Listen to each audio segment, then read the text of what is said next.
L'histoire nous appartient, l'histoire, elle nous façonne, on a hérité de notre histoire. L'histoire, mais ça ne doit pas être un poids pour nous empêcher d'avancer. Je pense que c'est important de savoir d'où on vient pour aujourd'hui, avec toutes ces richesses, tout ce qu'on sait, savoir où on veut aller.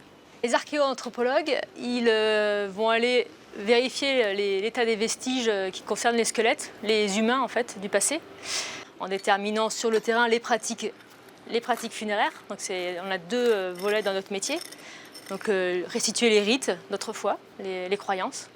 Et puis après en laboratoire, chaque squelette, on va essayer d'étudier, faire une sorte de carte d'identité archéologique, savoir le sexe de l'individu, son âge au décès, s'il avait des maladies, savoir ce qu'il mangeait. On peut même aller vraiment très très loin.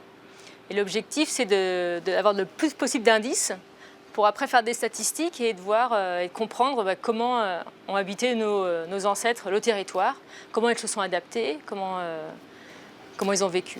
Alors l'archéologie préventive, c'est on essaye de sauvegarder notre patrimoine, puisque donc le patrimoine enfoui, qu'on ne voit pas, avant chaque construction.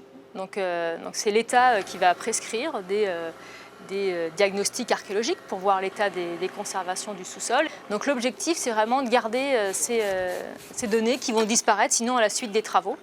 Il faut voir qu'en France, on est vraiment pionnier, on est très bon dans ce domaine-là. Et l'archéologie préventive, ça a permis aussi de trouver des sites dans un endroit où peut-être que l'archéologue n'aurait jamais eu l'idée d'aller en chercher. Les archéologues, peut-être qu'ils sont tous fascinés aussi par les pyramides dans un premier temps, mais chaque civilisation a son intérêt. Et nous, on a aussi nos pyramides en Bretagne avec nos dolmens, Barnenaise, on voit les tertres qu'on a après à l'âge du bronze. Donc on a aussi nos petites pyramides qui sont encore plus vieilles et donc, qui nous passionnent tout autant en fait.